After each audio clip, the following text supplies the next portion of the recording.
I never thought I'd be accused of something like this by my own boss. Let me back up. I clean for a living. I work at a private elementary school as a housekeeper, and I also clean private homes on the side. It's honest work, and I take pride in it.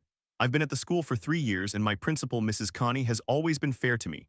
So when she sold her house and asked if I'd do the final clean, I said yes without hesitation. It was just a one-time gig, a favor for someone I respected. I spent a whole day on that house. I vacuumed every room, scrubbed the bathrooms, wiped down all the surfaces. I made sure everything was spotless.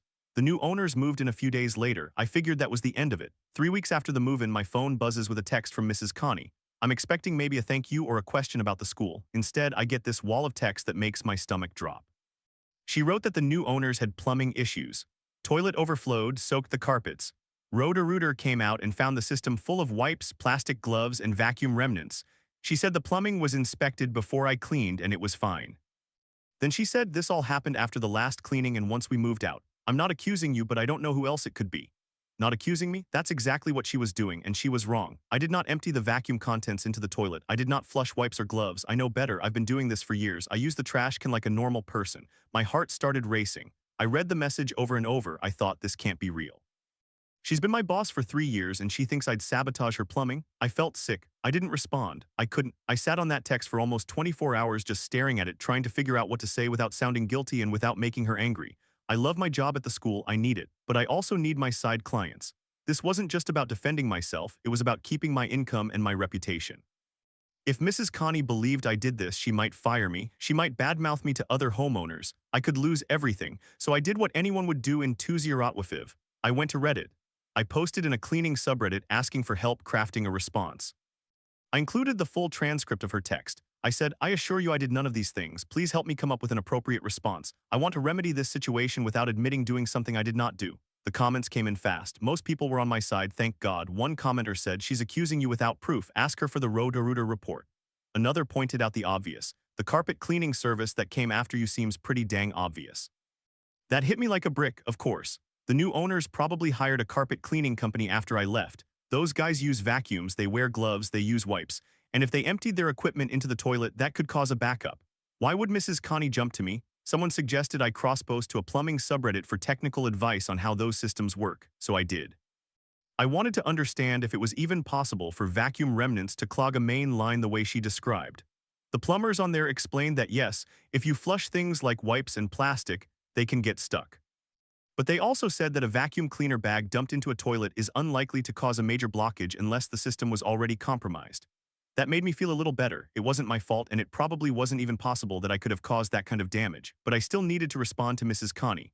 I drafted a dozen versions. I wanted to be respectful but firm. I finally settled on something like, I'm sorry to hear about the plumbing issues. I want to assure you that I did not put any wipes, gloves, or vacuum contents down the toilet. I always use the trash. Could it have been the carpet cleaning service that came after I finished? I'd be happy to help coordinate with them if needed. I sent it and held my breath. She replied a few hours later. She said she hadn't thought about the carpet cleaners. She'd contact them, and she apologized for jumping to conclusions. I almost cried with relief. I didn't lose my job. I didn't lose my reputation, but the whole thing shook me. It made me realize how fast things can turn sideways when someone assumes the worst. But that wasn't the only drama in my life that year. See, that same week my cousin called me about another kind of mess, one involving her old boss and a job offer. And let me tell you, that story made the plumbing accusation look like a simple misunderstanding. But that story had a happy ending. Not every story does. Take my cousin, for example. She called me that same week, crying so hard I could barely understand her. You won't believe what my boss said to me, she kept repeating. And then she told me everything. My cousin worked at her first job for 6 years. She started right out of college, 22, fresh-faced, barely knowing how to use a printer. Her boss took her under his wing. He trained her from the ground up, taught her everything about the industry, fought for her promotions. In those 6 years, her salary doubled. She respected that man. She worked weekends, stayed late, covered for coworkers. She thought she was building a career. Then an offer came from a more prestigious company, better growth opportunities, stock options, and a salary of $250,000 compared to her current $120,000. Double. Life-changing money. She didn't even think about it. She gave her notice the next day. She didn't ask her old boss to use any political capital to match the offer because she knew he couldn't. His own salary was probably less than her new one, so she wrote a transition plan, scheduled a meeting, and sat down in his office to explain. He didn't take it well. I'm devastated, he said, his face going red. I made you who you are, I fought for you, and this is how you repay me. My cousin stayed calm at first. She said, I've given this company 6 years of my life. I've worked harder than anyone. I think that's more than fair. It's not about fair, he snapped. It's about loyalty. You have a character flaw. You're cold and calculating. She didn't scream, but she felt something snap inside. Loyalty, she said. I paid you back every single day with hard work. We're even, more than even. I could have left 2 years ago for more money. She didn't say that last part out loud, but she wanted to. Instead, she finished the meeting politely, shook his hand, and walked out. When she told her husband and some friends, they said she was being cold. He gave you so much, they said. You should have shown more gratitude. But my cousin didn't buy it. I know my worth, she told me. I contributed to that company's bottom line. I saw people with 20 years of tenure get pink-slipped without a single tear. Corporate loyalty is a one-way street. They'll drop you the second it's convenient. Why should I treat them differently? She posted on Reddit asking if she was the asshole. The verdict came back, not the asshole. Hundreds of people agreed with her. One commenter even told a story about a young associate he hired. 8 months in, the associate got a better offer from his uncle's company. The boss didn't get angry. He said, take the job. If it doesn't work out, my door is open.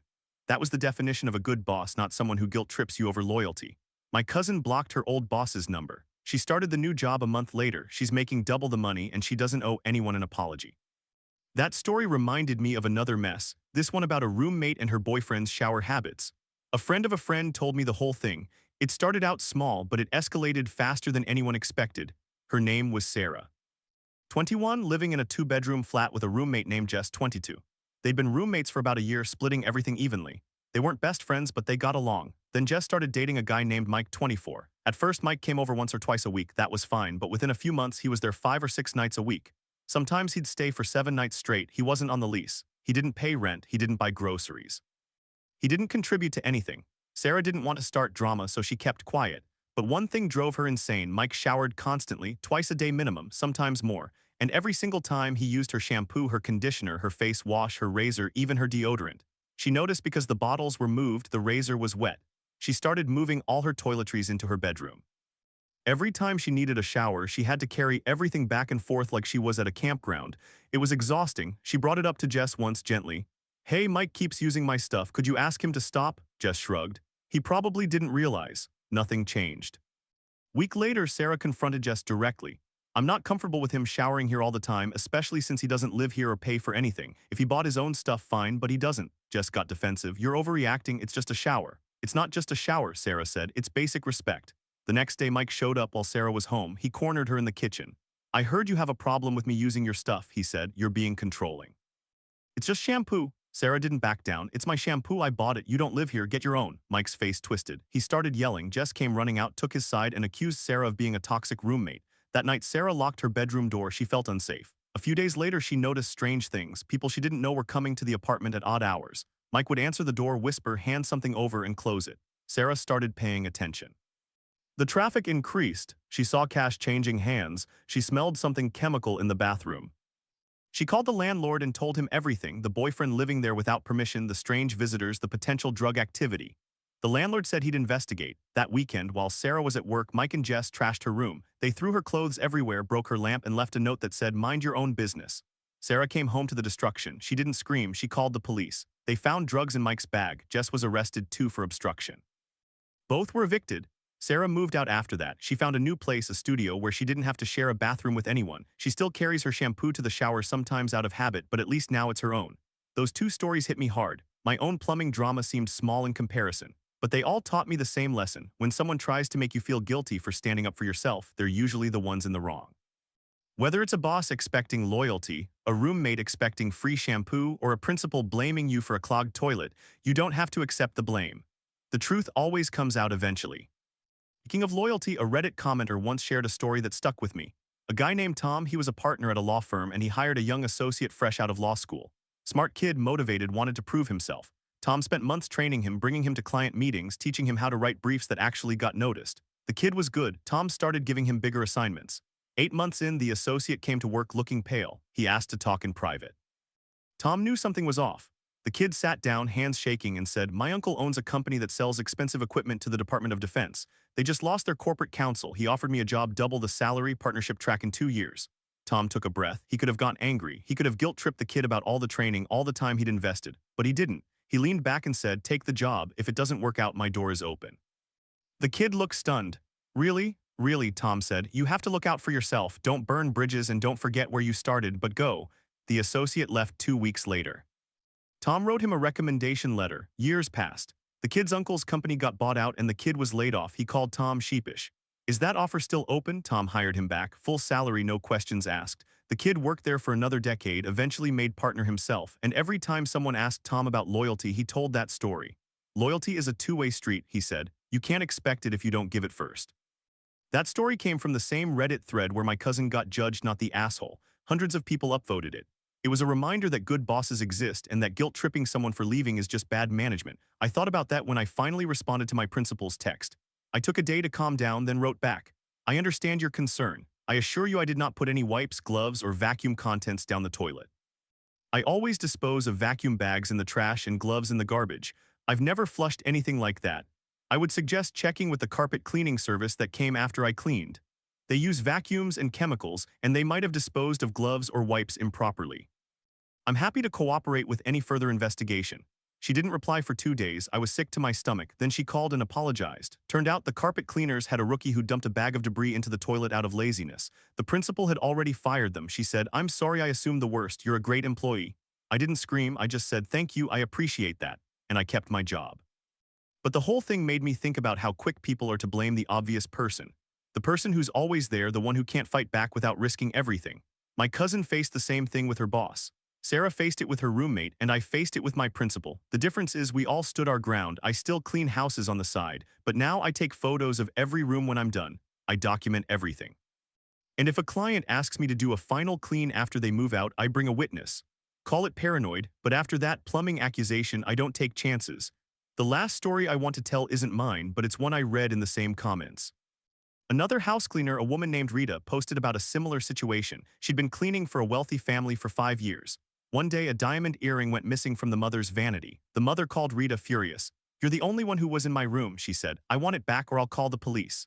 Rita was devastated. She had a child at home, a mortgage, a clean record. She offered to let the mother search her bag, her car, her home. The mother refused. She fired Rita and threatened to sue. Rita cried for days. Then, a week later, the mother called back. The earring had fallen behind the dresser. She apologized, but the damage was done. Rita never went back. She said, trust once broken can't be glued back together. I think about Rita every time I walk into a new client's house. I smile, I do my job, but I keep my guard up. Because you never know when someone will decide you're the problem, just because it's easier than looking for the real answer. Now, in case you're wondering, my cousin is loving her new job. Sarah is safe in her studio. And I'm still scrubbing toilets and vacuuming carpets, but I'm smarter about it. I take names of anyone else who enters the house. I get everything in writing, and I never flush anything but toilet paper. Sometimes I think back to that day I almost lost my job over a clogged pipe. It feels so ridiculous now. But it taught me that standing up for yourself doesn't make you difficult, it makes you human. And if someone tries to make you feel guilty for protecting yourself, they're usually the ones who should feel ashamed. That's all I've got. Thanks for listening. But there's another story I came across on Reddit that really made me think. It was posted by a guy who worked at his first job for 6 years. He started from the bottom, knew nothing. His boss trained him from scratch, taught him everything about the industry, the software, the clients. That boss wasn't just a manager, he was a mentor.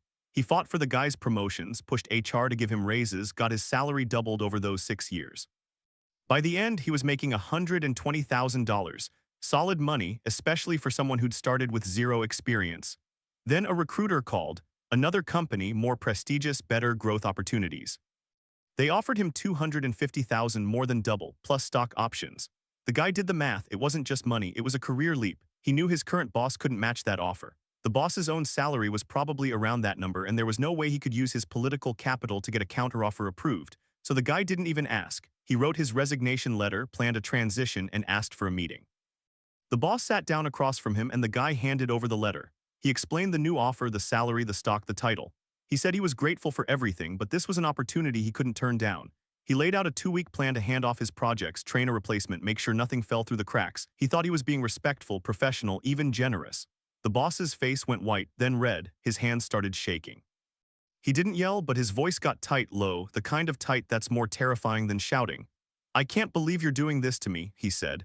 After everything I've done for you, I took a chance on you when you were a kid who didn't know how to write an email. I vouched for you in meetings, I got you raises when the company wanted to cap you. And you're just walking away for money. The guy stayed calm. He said, I appreciate everything you've done. I've paid you back with 6 years of hard work. I've never missed a deadline, never half-assed a project. I've brought in clients, trained new hires, covered for you when you were out. My salary started at 60,000. I generated way more than that for the company, we're even. If anything, the company got a bargain. The boss shook his head.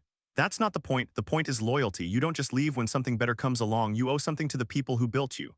The guy didn't say the next part out loud, but he thought it. I could have left 2 years ago for more money. I stayed because I respected you. But loyalty doesn't mean indentured servitude. The conversation ended. Both of them stayed professional on the surface, but the tension sat like a rock between them. The guy finished his last 2 weeks in awkward silence. His boss barely spoke to him. At the farewell lunch, the boss didn't show up. The guy posted the story on Reddit asking if he was the asshole. He included the whole conversation, the salary numbers, the boss's reaction. He admitted his wife and some friends thought he was being cold and calculating. They said he should have shown more loyalty since the company had invested so much in him. He wrote, I think it's disrespectful to assume I didn't give them anything less than enough in return. I know my worth. I've seen people get laid off after 20 years with a pink slip and no one shed a tear the morning after. What the hell is loyalty to a job supposed to even mean? The Reddit verdict came back loud and clear, not the asshole. Hundreds of comments backed him up. One comment said, you're not cold, you're honest. Companies will replace you in a week. If your boss was truly devastated, he should have built a system where you couldn't be poached. That's his failure, not yours. Another comment told a story about a young associate at a law firm who was hired, trained, and then poached by his uncle's company for double the salary. The partner didn't get angry. He said, take the job. If it doesn't work out, my door is open. The kid left, got laid off years later, came back, and eventually made partner. That partner understood that loyalty is a two-way street. You can't guilt-trip someone into staying when you're not willing to pay them what they're worth. The guy took the new job, he loved it, the work was better, the team was sharp, the stock appreciated. He stayed in touch with his old boss, but the relationship never recovered. The boss never forgave him. And honestly, the guy was okay with that. He'd learned something important. Loyalty isn't about staying forever. It's about doing your best while you're there and leaving with integrity when it's time. The only person who's going to look out for your career is you. That story hit me hard because it's the same principle as the plumbing accusation and the roommate boyfriend. People use the word loyalty like it's a debt that never gets paid off, but loyalty is earned both ways. If your boss, your roommate, your principal expects you to sacrifice your well-being for their convenience, that's not loyalty. That's exploitation. I remember reading the comments on that post and seeing hundreds of people sharing similar experiences. One woman wrote about how she quit her retail job after 5 years for a corporate position that doubled her pay. Her store manager cried, said she was like family. Then 2 months later, that same manager hired a replacement at $2 more than what she'd been paying the woman. Family, right? Another guy said his uncle worked for a company for 30 years, never missed a day, then got laid off via email the day after his retirement party was announced. Loyalty doesn't buy you anything in the corporate world. That post taught me that it's okay to put yourself first. It's not selfish, it's survival. The guy who posted it ended with an edit. I can't possibly respond to everyone, but thank you for the validation. I'm happy at my new job. My old boss will get over it, and if he doesn't, that's his problem. I think about that every time someone tries to guilt me into something I didn't do. Whether it's a clogged toilet, a missing earring, or a job offer, the pattern is the same. They want you to feel small so they don't have to feel wrong. But you don't have to accept that. You can say no, you can set boundaries, and you can walk away with your head held high. That's what I did with my principal. That's what Sarah did with her roommate. And that's what that Reddit guy did with his boss. We all stood our ground, and the world didn't end. Number Reddit story continuation, and then there was the roommate situation. That one still makes my blood pressure spike when I think about it, and it wasn't even my story. It was posted by a 21-year-old girl who lived in a 2-bedroom flat with a roommate, also Tudu. They'd been living together for about a year, everything was fine. Split rent evenly, split bills, respected each other's space. They weren't best friends, but they were friendly. It was a functional arrangement. Then the roommate started dating this guy, 24 years old. At first, he was around once or twice a week, which was whatever, normal boyfriend stuff, but within a few months, he was basically living there 5 to 6 nights a week, sometimes full weeks straight. He wasn't on the lease. He didn't pay rent, he didn't bring groceries, he didn't buy toilet paper or dish soap or any of the shared stuff that normal adults chip in for. He just existed there like furniture that somehow used up hot water and electricity. The girl didn't say anything at first because she didn't want to start drama. She figured it would settle down or the roommate would eventually say something. But it didn't settle down, it got worse. The thing that finally broke her was the shower situation. This guy showered constantly, twice a day minimum, sometimes more, and every single time he used her stuff, her shampoo, her conditioner, her face wash, her razor, her deodorant. She tried to pretend she didn't notice at first, thinking maybe the roommate had let him borrow something once or twice. But it kept happening, every day. She started carrying all her products back and forth to her room like she was at a summer camp just to keep him from using them. She finally brought it up to her roommate, tried to be gentle about it, said something like, "Hey, I noticed your boyfriend's been using my stuff in the shower. Could you maybe ask him to buy his own?" The roommate just shrugged and said he probably didn't realize. And that was it, no apology, no promise to talk to him, nothing changed. A few weeks went by, the guy kept showering, kept using whatever she left out. She tried keeping everything in her room, but that got exhausting. Plus, it didn't solve the bigger issue. This dude was living there full-time without contributing anything. She sat down with her roommate again, more direct this time. I'm not comfortable with him showering here constantly. He doesn't live here, he doesn't pay anything, and he keeps using my stuff. If he bought his own products or chipped in for utilities, I'd feel differently, but this isn't working. The roommate got defensive. Started saying things like, "You're being controlling, and he's just trying to save money because his family's going through stuff." Made it sound like the girl was being cruel for wanting her own shampoo. I remember reading the comments on that post and seeing a bunch of people immediately catch the red flags. Someone said, sharing razors and deodorant is a good way to catch an infection. Someone else said, the fact that he's showering constantly and using other people's stuff is sketchy. This isn't normal behavior. And then someone pointed out the obvious. Why did everyone in his life cut him off? Why is he living at his girlfriend's apartment full-time with no job and no money? There's something else going on. The girl tried to keep the peace. She talked to her roommate again, suggested they set some ground rules. Like maybe the boyfriend could be on the lease so he's officially responsible for utilities. Or maybe he could pay a small amount toward rent or just buy his own freaking shampoo. The roommate refused, said it wasn't fair to ask him to pay because he was going through a hard time. She accused the girl of being materialistic and unwelcoming. The tension escalated. The boyfriend started giving the girl dirty looks when they passed in the hallway. He left his wet towels on the bathroom floor. He left dishes in the sink. He played video games loudly at 2 a.m. The apartment started to feel like enemy territory. The girl posted on Reddit asking if she was the asshole for not letting the boyfriend shower at their place anymore. She explained the whole situation, the constant presence, the stolen products, the refusal to contribute. She said she felt like she was going crazy because her roommate made her feel unreasonable for wanting basic boundaries. The Reddit verdict was clear, not the asshole. People piled on with support. They told her to have a serious conversation with her roommate, set firm boundaries, and if that didn't work, get the landlord involved. Multiple people warned her that this guy's behavior was alarming. Normal people don't shower twice a day at someone else's house and use their stuff without asking. That's not forgetfulness, that's entitlement. But the roommate doubled down. She told the girl she was being dramatic and controlling. She accused her of trying to sabotage her relationship. She said the boyfriend had nowhere else to go because his family had cut him off and his friends had stopped returning his calls. The girl pointed out that if literally everyone in his life had cut him off, maybe the problem wasn't everyone else. The roommate didn't want to hear it. Then things got weird. The girl started noticing things were missing. Not just shampoo, small things at first. A $20 bill she'd left on her nightstand. A pair of earrings she'd taken off by the sink. Then her prescription medication went missing. Just the bottle. She knew she'd left it in the medicine cabinet. When she confronted the roommate said she hadn't seen it. The boyfriend shrugged. Maybe you misplaced it. That was when everything changed. The girl went to the landlord, explained the situation, said the boyfriend was living there full-time without being on the lease, that she felt unsafe, that her property was going missing. The landlord was understanding. He sent an official notice to the roommate saying the boyfriend had to move out or they'd both face eviction. The roommate lost it. She started screaming at the girl, called her a snitch, a control freak, a bitch. Said she'd ruined her relationship. Said the boyfriend would have nowhere to go. The girl stood her ground and said she didn't care. She wasn't going to live in fear in her own apartment. The boyfriend did move out, or at least he stopped sleeping over. But then the roommate started acting even stranger. She stopped talking to the girl altogether. She'd leave passive-aggressive notes on the counter. She'd slam doors. She'd play music loudly at odd hours. The tension was unbearable. And then the utilities started getting shut off. First, the electricity. The girl called the company and found out the bill hadn't been paid in 2 months. She confronted the roommate, who claimed she'd been paying her share. But the girl had been giving her cash for months, assuming it was going toward the bills. The apartment went dark for 3 days until the girl scraped together enough money to catch up. Then the water got shut off. Same story, bill unpaid. Roommate gave excuses, pointed fingers, played victim. The girl posted an update on Reddit. She said she'd decided to move out. She couldn't afford to cover all the bills herself and she couldn't trust the roommate anymore. The landlord let her break the lease without penalty after she documented everything. But here's where it gets wild. About 2 weeks after she moved out, she got a message from the roommate's mother. The mother had found her through the landlord. She said she was sorry for reaching out, but she needed to know the truth about what had happened in that apartment, because her daughter, the roommate, was in rehab. She'd been found unconscious in the apartment after the boyfriend came back one last time. He'd broken in, destroyed some furniture, and left her with an overdose. The mother found drug paraphernalia and needles in the girl's bedroom. The roommate's mother said she didn't know her daughter was using. She didn't know about the boyfriend's history. She said the boyfriend had been dealing drugs and her daughter had been using with him. That was why he was at the apartment 24/7. That was why he showered constantly. Apparently he was hiding things, washing evidence, staying invisible.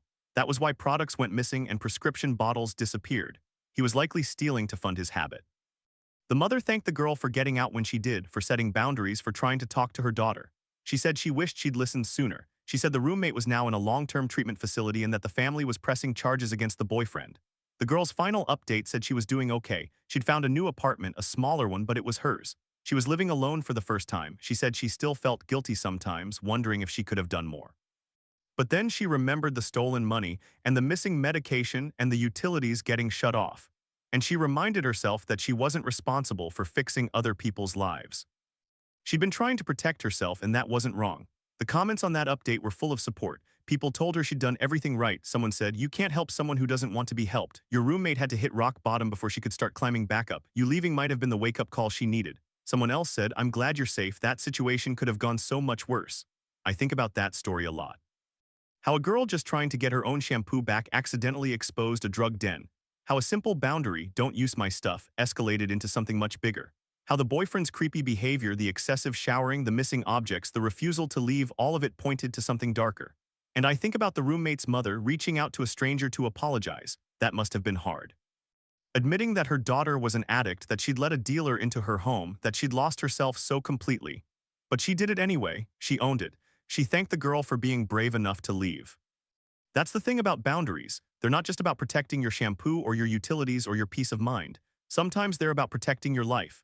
And you don't always know which situation is which until you're out of it. Speaking of misunderstandings and accusations, I've got another one that still makes my stomach turn when I think about it. I work as a housekeeper. I clean at a private elementary school during the week, and I also clean private homes on the side. I've been doing it for years. I'm good at my job. I know what I'm doing. I've never had a complaint, not one. So when the principal of the school I work for, let's call her Mrs. Connors, sold her house and asked if I could do the final clean for her, I said yes without hesitation. She'd always been nice to me at work. She'd compliment my work ethic, say how grateful she was to have me on staff. I figured doing her house would be a nice gesture, something that would strengthen our relationship. Plus, she paid me my regular rate. No favors, just business. I did the clean on a Saturday morning. Took me about 4 hours. Standard final move-out stuff. Wiped down every surface, scrubbed the bathrooms, vacuumed all the carpets, cleaned the kitchen inside and out. I even did the windows. I bagged up all the debris, tied the bags, and took them to the dumpster behind the house. The place was spotless when I left. I remember thinking the new owners would be happy. 3 weeks later, I get a text from Mrs. Connors. I almost dropped my phone when I read it. She said the new owners had plumbing issues. Toilet overflowed, soaked the carpets, the whole nightmare. Road Rooter came out and found the system full of wipes, plastic gloves, and vacuum remnants. She said the plumbing had been inspected before I cleaned, right before I came in, and it was fine. Then she said, "This all happened after the last cleaning and once we moved out. I'm not accusing you, but I don't know who else it could be." I read that text maybe 10 times. I was sick, literally nauseous, because I knew for a fact I didn't do that. I would never flush wipes or gloves or vacuum contents down a toilet. That's not just unprofessional, it's stupid. I've been cleaning houses for a decade. I know what goes down a toilet and what doesn't. But the thing is, she's not just a private client. She's my boss at a job I love and need. The school pays my health insurance. I've built relationships there. I can't afford to lose that, so I couldn't just fire back with a defensive rant. I had to be careful. I didn't respond for almost 24 hours. I was too shaken. I posted on Reddit asking for help crafting a response. I said, "Please help me remedy this," without admitting to something I didn't do. The comments were a godsend. Someone pointed out something obvious that had completely slipped my mind. Mrs. Connors said the plumbing was inspected before I cleaned and it was fine. But who inspected it, and more importantly, who else came into that house after I left? The new owners, and the moving crew, and maybe just maybe a carpet cleaning service. Because if the carpets got soaked from the toilet overflow, that means someone had already cleaned the carpets before that happened. Or maybe the new owners hired a carpet cleaner who used a truck mount machine that dumped waste. That happens. Those machines can have issues. Someone else said, "She hired people to vacuum the place after you." That seems pretty obvious. Another commenter said, "They had vacuums and cleaning chemicals. I'd bet $1 they had gloves." I took that advice and replied to Mrs. Connors with a calm, professional message. I said I was sorry to hear about the plumbing issue, but I assured her I had not flushed anything inappropriate. I reminded her that I had bagged and removed all debris. I suggested she ask the new owners if they or any service they hired after my cleaning had used the toilets or dumped anything. I offered to provide a written statement if needed. She didn't respond for 2 days. I was a wreck. I kept checking my phone, expecting to be fired or written up or blamed publicly. Then I got a text from her again. She said she'd spoken to the new owners and they admitted their carpet cleaning service had used a portable tank that they emptied into the toilet. The service had also left behind a box of gloves and wipes near the bathroom. The new owners thought the toilet could handle it. It couldn't. She apologized, said she was embarrassed, said she knew I was a good worker and she was sorry she'd jumped to conclusions. She even said she'd leave a positive review for me on my cleaning page. I was relieved, but I was also angry, not at her exactly, but at the situation. Because if I hadn't posted on Reddit, if I hadn't gotten that advice, I might have just apologized to keep the peace. I might have said I'm sorry for any confusion and let her think I was guilty. And that would have haunted me forever, but I didn't. I stood my ground, and I got vindication. That story taught me something about how quickly accusations can stick, how easy it is for someone to assume the worst when they don't have all the facts, and how important it is to push back professionally, politely, but firmly. I still work at the school. Mrs. Connors and I are fine now. She even recommended me to a friend. But I'll never forget that sinking feeling of being wrongly accused by someone who held power over my livelihood. And that brings me to another story about loyalty and jobs and what we owe the people who pay us. I worked at my first real job for 6 years. I started at the bottom, barely knowing how to use a computer. My boss, I'll call him Dave, trained me from the ground up. He taught me everything. He fought for my promotions. In those 6 years, my salary doubled. I was grateful. I worked hard. I gave that company everything I had. Then I got an offer from a more prestigious company, better growth opportunities, better benefits, and double the salary. We're talking substantial money from $120,000 to $250,000. That kind of jump changes your life. It changes your family's life. It changes everything. I didn't even think twice about taking it. But I also didn't want to put my old boss in an awkward position. I knew he couldn't match that offer. I knew his hands were tied by company budget and politics, so I didn't ask him to use his political capital to get me a counteroffer. I just gave him my notice with a clear transition plan and explained why I was leaving. Dave was devastated, and I mean devastated. He looked like I'd punched him in the gut. His face went red. His voice got tight. We stayed professional, but it got heated. He started questioning my loyalty. He said, "After everything I've done for you, you're just walking away. That's how you repay me." I looked at him and said, "I paid you and the company back with 6 years of hard work. We're even, if anything, you got a bargain because I could have jumped ship for more money 2 years ago." I didn't say that last sentence out loud, but I thought it. He kept pushing. He said loyalty should mean something, that I owed him, that I was being cold and calculating. I told him, I don't believe in loyalty to a job. I believe in doing good work and getting fair pay. I've given you everything I had for 6 years. Now I have an opportunity to provide for my family in a way I never could here. If you were in my shoes, you'd do the same thing. He didn't agree. He walked away angry. I left feeling guilty and confused. My wife and some friends said I was being too harsh. They said I should have shown more appreciation, that the company gave me so much and I owed them something beyond just showing up. But I thought about all the people I'd seen walk out the door after 20 years with a pink slip, and no one shed a tear the morning after. I thought about how companies will lay you off the second it saves them a nickel. I thought about how Dave himself was just a middle manager who could be replaced next quarter. What is loyalty to a job, really? Is it staying when you're miserable? Is it turning down life-changing money because someone taught you how to file a spreadsheet? No, it's not. I posted on Reddit asking if I was the asshole. The verdict came back loud and clear, not the asshole. People told me I handled it perfectly. They said you don't owe a company anything beyond the work they pay you for. They said the fact that I didn't even ask for a counteroffer showed respect for my boss and the company politics. One commenter shared a story about a young associate they hired who left after 8 months for a family business. They said being a good boss means preparing your people to succeed, even if that means they outgrow you. Another person said they'd hired a software engineer at entry level, watched him grow, and when he got a better offer, they threw him a going-away party. That's what good leadership looks like. I think about Dave sometimes. I hope he's okay. I hope he understands that my leaving wasn't about him. It was about me and my future, and I think deep down he knows I'm right. So those two stories, the false accusation and the loyalty argument, they're both about the same thing, knowing your worth. Whether you're a house cleaner or a six-figure professional, you have to be able to stand up for yourself. You have to be able to say, I didn't do that, or I deserve better. And you have to be willing to walk away when the situation doesn't respect you. I'll never stop working hard. I'll never take a job for granted. But I'll also never let someone make me feel small for wanting more, which brings me to another story about boundaries and what happens when you try to enforce them with someone who doesn't want to hear it. I'm 21, living in a 2-bedroom flat with a roommate I'll call Jess. We're both 22 now, but when this started I was 21 and she was 22. We'd lived together for a little over a year. Mostly things were fine. We split rent and bills evenly. We were friendly, though not super close. We respected each other's space. It was good. Until about 6 months in when she started dating this guy Mark. Mark was 24. At first he was around once or twice a week. No big deal. But within a month he was sleeping over 5 or 6 nights a week. Sometimes full weeks in a row. He wasn't on the lease, he didn't pay rent, he didn't bring groceries, he didn't help with anything at all, nothing. I never said much because I didn't want to start drama. I figured it was her relationship, her business, but then came the shower thing.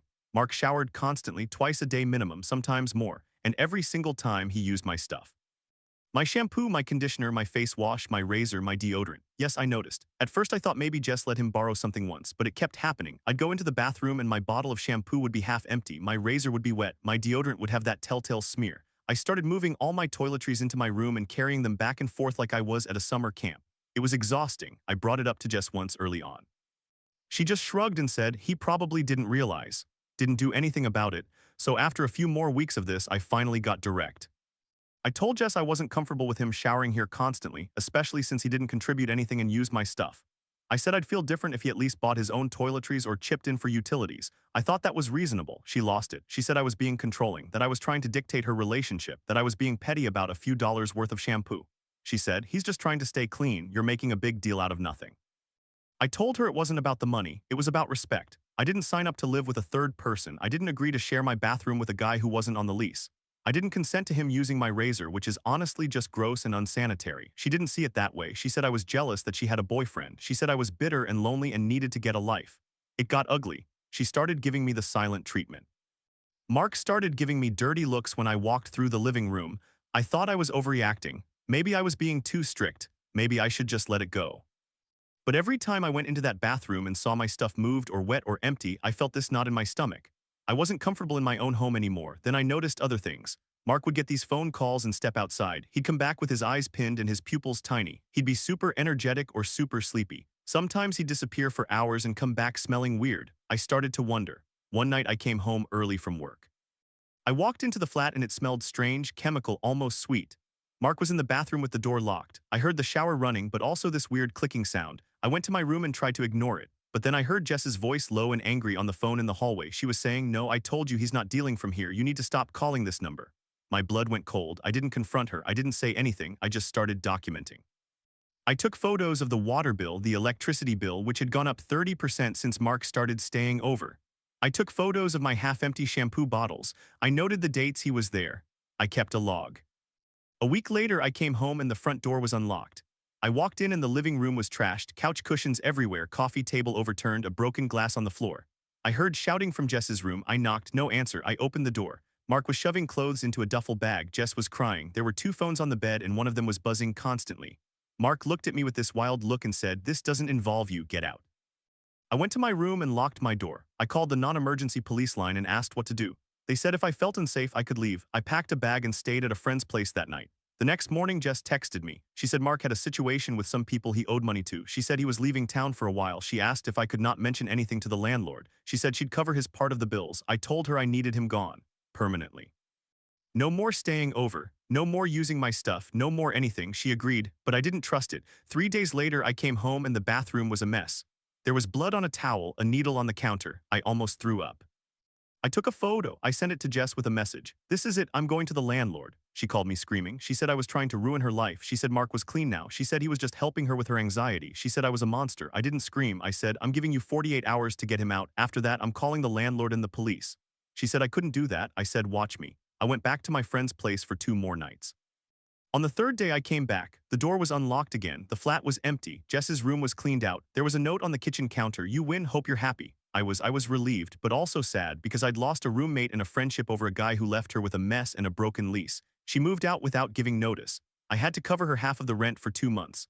I ended up subletting to a friend of a friend. That whole experience taught me something about boundaries. When you set them, people will push. They'll call you controlling or petty or jealous, but that doesn't mean you're wrong. It means they don't like being told no. And that's their problem, not yours. I still think about Jess sometimes. I hope she's okay. I hope she got away from Mark, but I also know I did the right thing. I protected my home, my peace, and my safety. And I stopped letting someone else's chaos become my problem. That's what these stories all come back to, I think. Knowing when to say no, knowing when to walk away. Whether it's a boss who accuses you of something you didn't do, or a mentor who questions your loyalty, or a roommate who lets her boyfriend turn your home into a drug den, you have to draw a line, you have to stand on your side of it, and you have to be okay with the fallout. I'm still working on that, I'm still learning. But every time I set a boundary and survive it, I get a little stronger. And I think that's the real win. But sometimes boundaries aren't about roommates or boyfriends or drugs. Sometimes they're about your boss, the person you've worked for 3 years who you thought respected you, accusing you of something you never did. That happened to me earlier this year and I'm still shaken by it. I clean at a private elementary school. I've been doing it for 3 years. I love that job. The kids are sweet, the staff is decent, and I get to make a real difference keeping the place clean and safe. On the side, I also clean private homes. It helps pay the bills. So when the principal of the school, Mrs. Connie, sold her house and asked if I could do the final clean, I said yes without hesitation. She was my boss after all. I wanted to do a good job for her. I spent a full day on that house. I scrubbed every surface, mopped every floor, wiped down every window. I vacuumed the carpets twice. I made sure the place was spotless. I even remember emptying the vacuum cleaner bag into the trash, tying it up, and putting it in the bin outside. That's just how I work, thorough, always. 3 weeks after the new owners moved in, I got a text from Mrs. Connie. I was at home about to start dinner. I picked up my phone and my whole world tilted. Here's what she said, word for word. Mrs. Connie, the people that bought our house had some plumbing issues. Toilet overflowed and soaked carpets. Roto-Rooter came out and found the system full of wipes, plastic gloves, and vacuum remnants. It was inspected before you cleaned and it was fine. This all happened after the last cleaning and once we moved out. I'm not accusing you, but I don't know who else it could be. I read it 3 times. My hands were shaking. I didn't do any of those things. I don't flush wipes or gloves down toilets. I don't empty vacuum contents into the toilet. That doesn't even make sense. I've been cleaning for years. I know better. And after 3 years of working for her, she should know better too. I didn't respond. I couldn't. I was sick over it. I felt like I was going to lose my job over something I never did. I thought about all the accusations I'd read online about people being blamed for things they didn't do. I never thought it would happen to me. I went to Reddit and asked for help. I posted the whole story, the text message included. I said I needed help responding without admitting guilt, because I wasn't going to apologize for something that wasn't my fault. The comments came in fast. A lot of people pointed out something.